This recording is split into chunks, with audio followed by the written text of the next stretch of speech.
Hello, welcome to KV Globe. आज हम 1 जून 2022 का करंट अफेयर डिस्कस करेंगे और ये सारे क्वेश्चंस एग्जाम के लिए मोस्ट इंपॉर्टेंट है। और अगर इनकी पीडीएफ चाहिए तो हमारा जो टेलीग्राम चैनल है केवी ग्लोब स्टडी ऑफिशियल, वो आप लिंक से ज्वाइन कर लीजिए। वहाँ पर फ्री शेयर की जाती है। और वीडियो के लास्ट में आज कुछ स्पेशल डिस्कशन भी स्टार्ट हुआ है, इसलिए वीडियो का एंड का पार्ट बिल्कुल भी स्किप मत करिएगा। अब हम आज का करंट अफेयर स्टार्ट करते हैं। क्वेश्चन है, किस राज्य में डाक विभाग ने पहली बार ड्रोन का उपयोग करके मेल डिलीवर किया है? तो ये गुजरात में किया है। गुजरात के कच्छ जिले में एक पायलट परियोजना के हिस्से के रूप में एक ड्रोन का उपयोग करके मेल डिलीवर किया गया है और ये 25 मिनट में 47 किलोमीटर दूर तक पहुंचाया है सामान इसने। नेक्स्ट है, देश में पहला सौर पवन हाइब्रिड ऊर्जा उत्पादन संयंत्र कहाँ प्रारंभ हुआ है? तो ये जैसलमेर में प्रारंभ हुआ है, राजस्थान के जैसलमेर में। और इसे किसने शुरू किया है? तो ये अडानी ग्रीन्स ने शुरू किया है और ये 390 मेगावाट का है हाइब्रिड पावर प्लांट। तो उसमें से अगर क्वेश्चन आपका आता है कि देश का पहला सौर पवन हाइब्रिड ऊर्जा उत्पादन संयंत्र किसने शुरू किया है, तो ये अडानी ग्रीन ने शुरू किया है। और ये कितने मेगावाट का है? तो ये 390 मेगावाट का है। और कहाँ शुरू किया गया है? तो ये जैसलमेर में किया गया है, राजस्थान में। तो इसीलिए इसमें सारी चीज़ें डिस्कस की जाती हैं एक क्वेश्चन के साथ इसका पूरा एक्सप्लेनेशन, कि अगर इससे और भी कोई क्वेश्चन आपके बनते हैं तो वो भी आपके कवर हो जाए। इसलिए सारे क्वेश्चंस का एक्सप्लेनेशन ध्यान से सुना करिए, ये आपके लिए मोस्ट इंपॉर्टेंट होता है। एक क्वेश्चन के साथ बाकी चीज़ें भी आपको पता होनी चाहिए, डायरेक्ट क्वेश्चन केवल नहीं पता होना चाहिए। अगर आप एग्ज़ाम पर्पज़ से करंट अफेयर देखते हैं तो पूरा वीडियो लास्ट तक देखा करिए, क्योंकि वीडियो के लास्ट में जो क्वेश्चंस करवाए जा रहे हैं वो भी आपके लिए मोस्ट इंपॉर्टेंट है, एग्ज़ाम में पूछे जाते हैं। और आज से जो स्पेशल डिस्कशन स्टार्ट हुआ है वो भी मोस्ट इंपॉर्टेंट है। नेक्स्ट है, चीन को पीछे छोड़कर भारत का सबसे बड़ा व्यापारिक भागीदार कौन बना है? तो ये इसका सही आंसर है अमेरिका। चीन को पीछे छोड़कर अमेरिका बना है भारत का सबसे बड़ा व्यापारिक भागीदार। पहले चीन था। 2021-22 में अमेरिका और भारत का द्विपक्षीय व्यापार बढ़कर 119.42 अरब डॉलर पर पहुंच गया है। 2020-21 में ये आंकड़ा 80.51 अरब डॉलर का था। अभी बढ़ गया है, इसलिए इसने चीन को पीछे छोड़ दिया है। यूएई भारत का तीसरा सबसे बड़ा व्यापारिक भागीदार है और आपका सऊदी अरब चौथा। नेक्स्ट है, हाल ही में जारी road accidents in India 2020 report के अनुसार किस राज्य या केंद्र शासित प्रदेश ने 2020 में सबसे अधिक दुर्घटना की गंभीरता दर्ज की है? तो ये मिजोरम ने की है। तो इसका सही आंसर है मिजोरम। ये रिपोर्ट सड़क परिवहन और राजमार्ग मंत्रालय द्वारा जारी की गई है। इस रिपोर्ट के अकॉर्डिंग पिछले साल के औसत की तुलना में कुल सड़क हादसों में 18.6% की कमी आई है। अगर आप एग्ज़ाम की तैयारी कर रहे हैं तो ये क्वेश्चंस आप आपस में शेयर करिए, जो आपके साथ और भी पढ़ रहे हैं लोग, या इसकी पीडीएफ शेयर करिए या वीडियोस शेयर करिए। ये क्वेश्चन जब आपस में सब लोग पढ़ लें उसके बाद फिर से डिस्कशन करिए, इससे आपका रिवीजन भी हो जाएगा और करंट अफेयर जो आपका रह जाता है वो भी कवर हो जाएगा और आपका अच्छे से तैयार हो जाएगा। बाकी एंगल से जो भी क्वेश्चंस बनते हैं वो भी आपके कवर हो जाएंगे। करंट अफेयर को बेहतर तैयार करने का सबसे अच्छा तरीका डिस्कशन होता है। जितना अच्छे से आप डिस्कशन करेंगे आपका करंट अफेयर का रिवीजन के साथ साथ अच्छे से तैयार भी होगा। नेक्स्ट है, भारतीय भूवैज्ञानिक सर्वेक्षण के मुताबिक किस राज्य में भारत का सबसे बड़ा स्वर्ण भंडार मौजूद है? तो ये बिहार के जमुई में है। बिहार के जमुई जिले में पाया गया है भारतीय भूवैज्ञानिक सर्वेक्षण के दौरान कि वहाँ पर स्वर्ण भंडार मौजूद है भारत का सबसे बड़ा। तो ये बिहार की राजधानी जो पटना है। बिहार के राज्यपाल हैं फागू चौहान और बिहार के मुख्यमंत्री हैं अभी प्रेजेंट में नीतीश कुमार। बिहार के जमुई जिले में 27.6 टन खनिज युक्त अयस्क सहित लगभग 222.88 मिलियन टन का सोने का भंडार मौजूद बताया जा रहा है। नेक्स्ट है, आईपीएल 2022 में ऑरेंज कैप जीतने वाले बल्लेबाज कौन हैं? तो जो ऑरेंज कैप जीतने वाले बल्लेबाज हैं आईपीएल 2022 में, ये हैं जोस बटलर। ये राजस्थान रॉयल्स की तरफ से ओपनर हैं, खेल रहे थे और इन्होंने ऑरेंज कैप जीती है आईपीएल 2022 में। हालांकि मैच आपका गुजरात टाइटंस ने जीता है, पर जो ऑरेंज कैप और पर्पल कैप है वो अभी राजस्थान रॉयल्स की ही साइड में है, और जो ऑरेंज कैप है वो जोस बटलर ने जीती है। आईपीएल में सबसे ज़्यादा रन बनाने वाले बल्लेबाज जोस बटलर है, इसलिए इनको ऑरेंज कैप मिली है। वीडियो अच्छा लग रहा हो तो वीडियो को लाइक शेयर ज़रूर करिए, और अगर चैनल पर पहली बार आए हैं तो चैनल को सब्सक्राइब करके बेल आइकन ज़रूर दबा दीजिएगा, और बेल आइकन दबाने के बाद सेलेक्ट ऑल कर दिया करिए, जिससे आपको नोटिफिकेशंस आते रहेंगे। नेक्स्ट है, हाल ही में खबरों में रही बंधन एक्सप्रेस और मैत्री एक्सप्रेस भारत और किस देश के बीच चलती हैं? तो ये बांग्लादेश और भारत के बीच चलती हैं।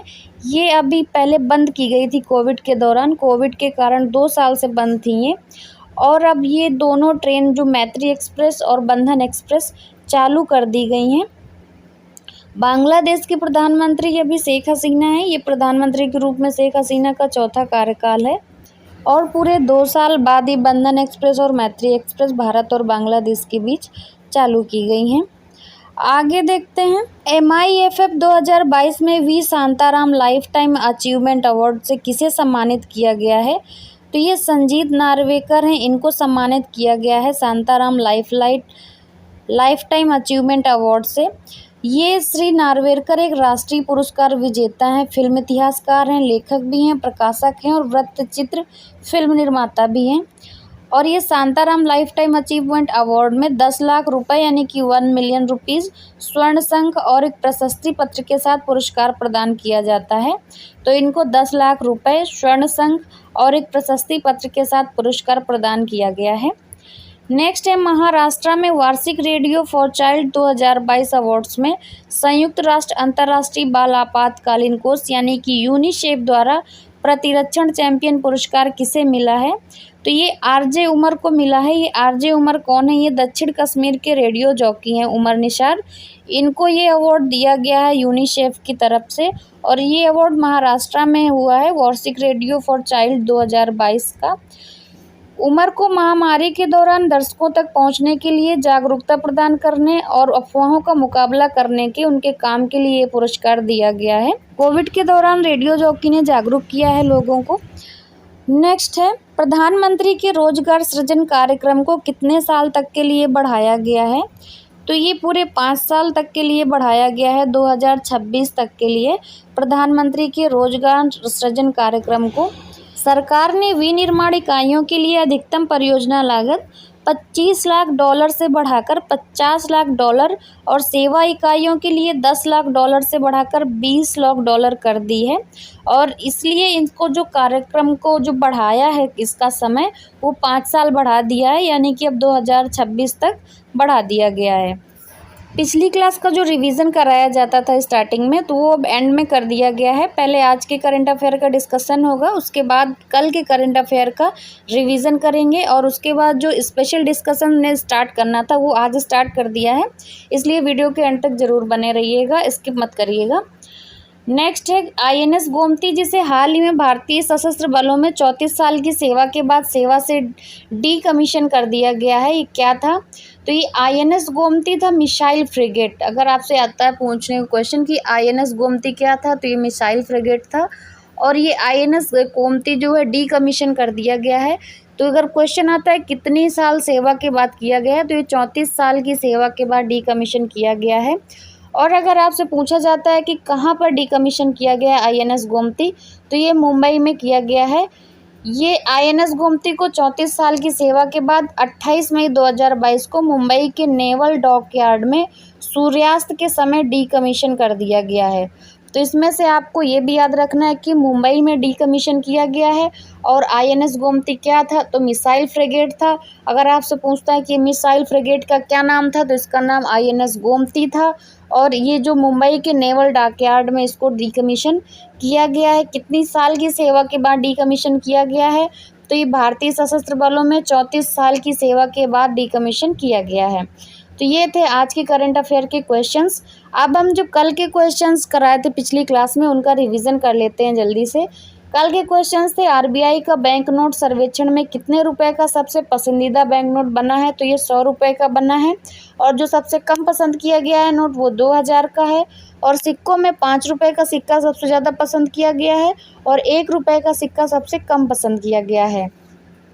हाल ही में बायोटेक पार्क का उद्घाटन कहाँ हुआ है? तो ये जम्मू कश्मीर के कठुआ में हुआ है। किसे हराकर गुजरात टाइटन ने IPL 2022 जीता है? तो ये राजस्थान रॉयल्स को हराकर टाइटन जीता है गुजरात टाइटन। विश्व स्वास्थ्य संगठन ने किस राज्य को विश्व तंबाकू निषेध दिवस पुरस्कार 2022 के लिए चुना है? तो ये झारखंड को चुना गया है।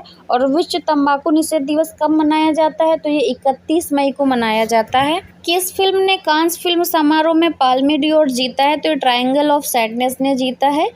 17वें मुंबई अंतर्राष्ट्रीय फिल्म महोत्सव में किसे फोकस कंट्री के रूप में चुना गया है? तो बांग्लादेश को चुना गया है।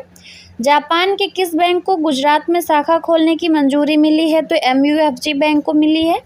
International shooting sports federation junior विश्व कप 2022 में भारत ने कितने पदक के साथ शीर्ष स्थान हासिल किया है? तो 33 पदक के साथ किया है। 33 पदक जीते हैं।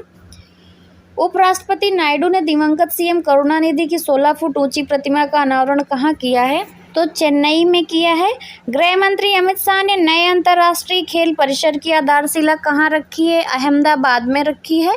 फॉर्च्यून 500 पर सबसे अधिक वेतन प्राप्त करने वाले CEO कौन बने हैं? ये एलन मस्क बने हैं। ये थे कल की क्लास के क्वेश्चंस। अगर इनको डिटेल में आपको पढ़ना है तो आप कल की क्लास देख लीजिए। वीडियो का लिंक नीचे डिस्क्रिप्शन में दिया हुआ है और ऊपर आई बटन में भी मिल जाएगा। अब हम टुडेज स्पेशल देखते हैं। आज के स्पेशल में जो डिस्कशन स्टार्ट करेंगे तो वो बदले गए नाम है, कुछ जगहों के नाम बदले गए हैं 2022 में, वो देख लेते हैं क्योंकि ये भी इम्पॉर्टेंट होते हैं एग्जाम के लिए, अधिकतर पूछ लिए जाते हैं। तो डेली हम टुडेज स्पेशल में कुछ ऐसा डिस्कस करेंगे जो कि आपका एग्जाम से रिलेटेड होगा और मोस्ट इम्पॉर्टेंट होगा। जो हबीबगंज रेलवे स्टेशन था उसका नाम बदलकर रानी कमलापत रेलवे स्टेशन कर दिया गया है।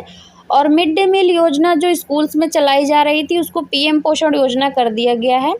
राजीव गांधी खेल रत्न पुरस्कार जो दिया जाता था उसका नाम बदलकर मेजर ध्यानचंद खेल रत्न पुरस्कार कर दिया गया है, मेजर ध्यानचंद के नाम पे। और जो फैजाबाद स्टेशन था उसको अयोध्या कैंट स्टेशन किया गया है। और मोटेरा स्टेडियम का नाम बदलकर नरेंद्र मोदी स्टेडियम कर दिया गया है। ये थे कुछ बदले हुए नाम जिनका नाम बदलकर दूसरा कर दिया गया है। अब हम कल का क्वेश्चन देख लेते हैं जो कि आप लोगों से पूछा गया था। क्वेश्चन था भारत के प्रधानमंत्री के निजी सचिव कौन बने हैं? तो इसका सही आंसर है ऑप्शन सी विवेक कुमार। विवेक कुमार बने हैं निजी सचिव। और दुनिया का सबसे लंबा सस्पेंशन ब्रिज कहाँ खुला हुआ है? तो ये चेक गणराज्य में खुला है। ये वो क्वेश्चन है जो पिछली क्लास में करवाए जा चुके हैं, तो इसलिए ये दोबारा से मैं क्वेश्चंस पूछ रही हूँ ताकि आपका रिवीजन हो जाए, पीछे का करंट अफेयर आप भूल ना जाए। और इसके जो सही आंसर दिए हैं उनके नाम हैं राधिका मीना ने दोनों क्वेश्चन का सही आंसर दिया है। ठाकुर और मोहित कुमार ने दूसरे क्वेश्चन का सही आंसर दिया है। पहले का जो सही आंसर है वो विवेक कुमार है निजी सचिव। और जो निजी सलाहकार हैं वो है तरुण कपूर, इसलिए थोड़ा सा कंफ्यूजन हुआ है सबको। कल्याणी और प्रभाकर ने पहले क्वेश्चन का सही आंसर दिया है। रोहित ने दूसरे क्वेश्चन का सही आंसर दिया है। तो ये थे कल की क्लास में पूछे गए क्वेश्चंस के आंसर। अब हम आज के क्वेश्चन देख लेते हैं जो कि आप लोगों को आंसर देने हैं। पहला क्वेश्चन है नेपाल में भारत के नए राजदूत कौन बने हैं? इसके 4 ऑप्शन दिए हुए हैं। Option A Rajiv Ranjan, option B Ashwani Kumar, option C S Jaishankar या ऑप्शन डी नवीन श्रीवास्तव। और जो दूसरा क्वेश्चन है प्रधानमंत्री मोदी के सलाहकार के रूप में किसे नियुक्त किया गया है? इसके ऑप्शन से अश्वनी कुमार, ऑप्शन बी तरुण कुमार, ऑप्शन सी अजीत डोभाल या ऑप्शन डी एस जयशंकर। तो इन क्वेश्चंस के सही आंसर आप कमेंट बॉक्स में कमेंट करके दे दीजिएगा। और अगर वीडियो अच्छा लगा हो तो वीडियो को लाइक शेयर ज़रूर करिए। चैनल पर पहली बार आएँ तो चैनल को सब्सक्राइब करके बेल आइकन ज़रूर दबा दीजिए, जिससे आगे आने वाले वीडियोज़ के नोटिफिकेशंस आपको मिलते रहेंगे। और अगर कोई सजेशंस हैं आपके हमारे लिए तो प्लीज़ कमेंट करके बता सकते हैं। And thanks for watching.